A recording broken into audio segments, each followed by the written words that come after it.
I am Nazim Rashid, author of Reconnected, How to Be a Mentor to Your Child's Self.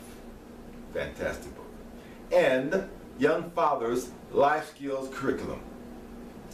I have served the community as a mental health and substance abuse counselor, case manager, training coordinator, director of youth programs, community organizer, educational consultant, teacher, author, speaker, talk show host of the Reconnected Show, which received over 118,000 hits from all over the world, and now parenting coach, wanting the best emotionally balanced children possible for you. For those who have been following me for the past 6 years on the Reconnected Show, you have witnessed a lot of transformation.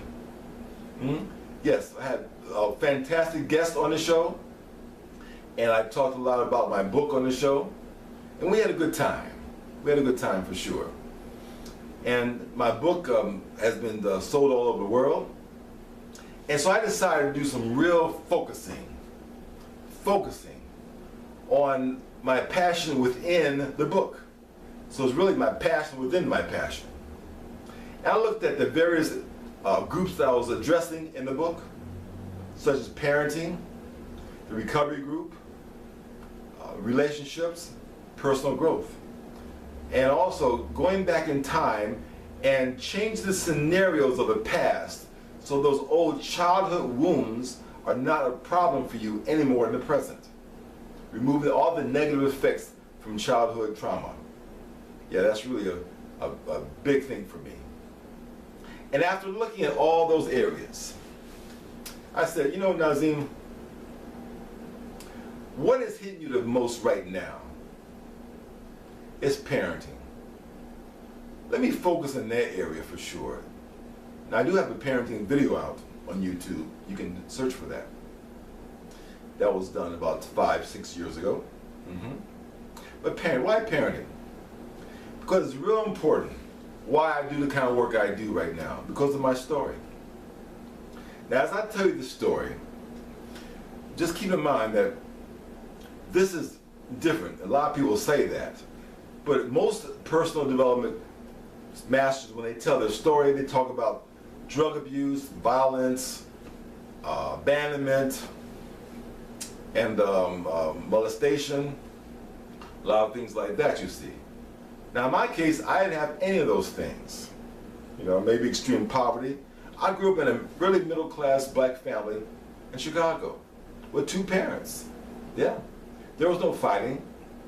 There was no alcohol, no drug abuse. There was respect for everybody in the household. You see? Yeah. Every school year I had new school clothes. We took trips every so often. So you might say, well, if you had all those things going on, Nazim, what seems to be a problem? What's going on? Well, there was an absence of emotional connection. I did not have a bonding with either parent. The father was never there. He was a workaholic. I saw him at dinner times and at certain trips we took, but there was not one conversation I've ever had with my father. He was never present in my life. My mother tried to do the best she could, but she, like my father, did not have compassion in their upbringing, so they did not know how to give it to their children. So I was emotionally abandoned. Yes, parents are supposed to be the cheerleaders. They're supposed to help the children, you know, to support them in their goals and pursuits. Why didn't get any of that? Another thing you hear from other masters in this field is that there might have been one person that saw the gift in them. Could have been a school teacher, a next door neighbor, or somebody in the family that took them under their wing, so to speak. One person, a coach, or somebody. In my case, there was nobody. Nobody did see a gift in me. No one took it upon themselves to implant those good, positive, optimistic seeds in me. That did not happen either. No. So as a consequence of not having that, I was suicidal at an early age, depressed. At the age of 7 to 8 years old, I was thinking about fantasies of killing myself. Yes, killing myself. And we had a 2-story building in Chicago. And one time when I was on the roof with my brother, just kind of looking out, I was looking down at the sidewalk trying to figure out where I needed to land so there would be no possible way of reviving me. Now, at a 7, 8-year-old, 9-year-old kid, there's nothing like that that should be coming into the mind. But that was in my mind because I did not have the encouragement. My brother, he did a lot of berating and ridiculing me and teasing me, taunting me. You see, there wasn't any physical abuse. There was a couple of times actually. But what was main thing was there was no allowing of self-expression or honoring the spirit within. That just wasn't there. Now I'm going to talk about validation a little bit on this show, and that's also one of the chapters in my book, Reconnected. And it's real important to understand that you parents, you got to validate those children. See, in my teenage life, I was doing drugs. I was a musician. I'm still a musician. And I was doing drugs, and but because of the pressures of my mother, I actually attempted suicide in my late teens. Yes, for sure. And I couldn't handle being a son of hers anymore. It was too much. Too much. It was too much of a suffocation. You see? And there was no support there. When I learned how to play saxophone, you would think that the parents would really be behind you and encourage you. Yes, and say, yes, you can do it. Yes, practice, and you can be anything you want to be. I didn't get that. I felt like a salmon going upstream. But I practiced because that was my lifeline. I practiced and practiced and practiced and became pretty good. Yeah, got into a band and actually went on the road, played behind the Drifters and had a couple of nice road trips out there, R&B tours. Very good. But I still attempted suicide there. You see, it was too much. It was too much. So what was the turning point for me? Well, I started dealing drugs actually. And I found out that when I didn't have anything, when my inventory dried up, I experienced withdrawals. I was so upset with myself. Me, I said, not me. Oh my God, it was awful. A little shake going on. And because it reminded me of the micromanagement that my mother gave me as a child, I said to myself, no more. No control. I'm not having it. I was so motivated to not have anyone or anything control me. I went into a 12-step program immediately, went through a detoxing program. I wanted all residue of the and memories of the drug out of my system. So I will not have anything controlling me. Absolutely. So I did that all on my own. Now, I would never suggest to anyone to do that on their own. You really need to have a sponsor. I was so motivated. I went through it. And the 12-step program was too loose for me. So I actually recreated the program to make it more strict. And I call it the 12 Principles of Recovery, which is in my book, Reconnected. I wanted it real strict so that I would not have any wiggle room to use again. I wanted a strict life. And I became a healthy, universal, loving Muslim after that. And at the last step is actually telling you or suggesting that we go into the community and help others along the way. Give back, help others. What you've learned, now teach others, share what you have learned. And that encouraged me to go into social work, become a counselor. You see, because up until then, my only passion was to become the best jazz musician possible. And I played with some greats throughout the world. Absolutely. But now, I have this new life, and now God is my center and my rock. I said, okay, I am going to now give back.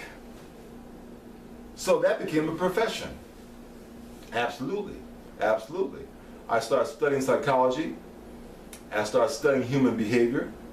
And I was a good observer and listener. And because of that inherent skill, I rose up in the counseling field.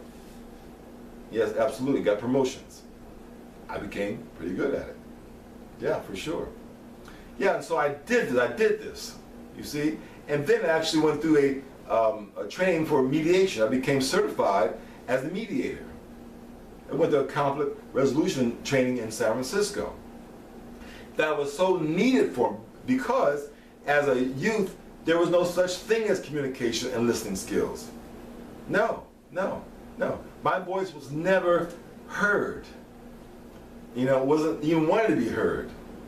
So I was shut down. But now I'm finding out that there are rules for communication and listening. I said, oh my God, wonderful. I felt so good going through that program. And then I was in a position as a training coordinator in San Francisco to teach these skills now. Fantastic. It was wonderful. I loved it. I loved it.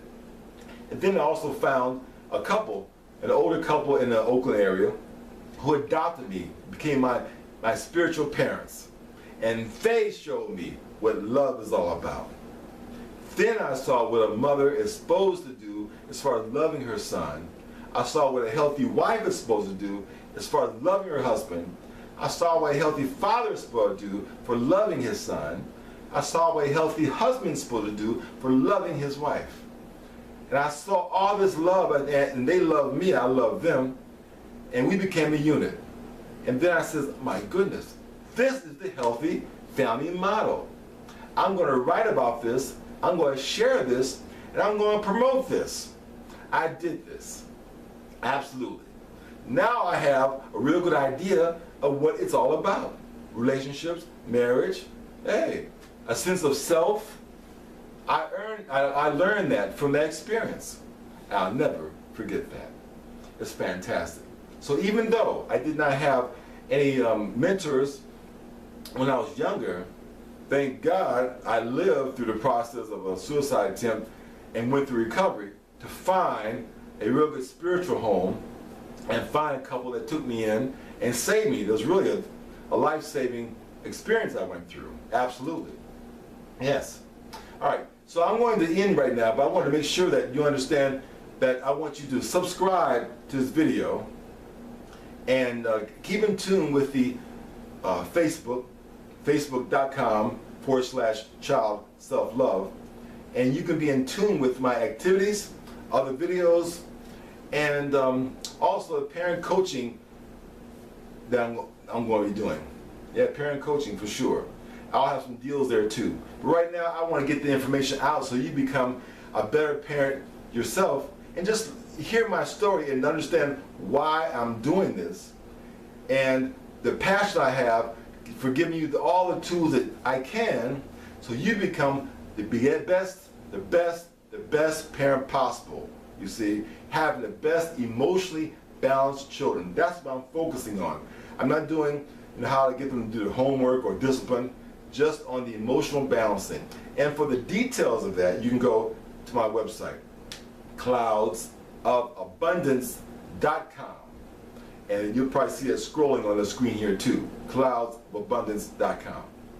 In the meantime, I want you to always reflect on the good you already have and live that connected life. And when you find yourself disconnected, just get reconnected. Thank you.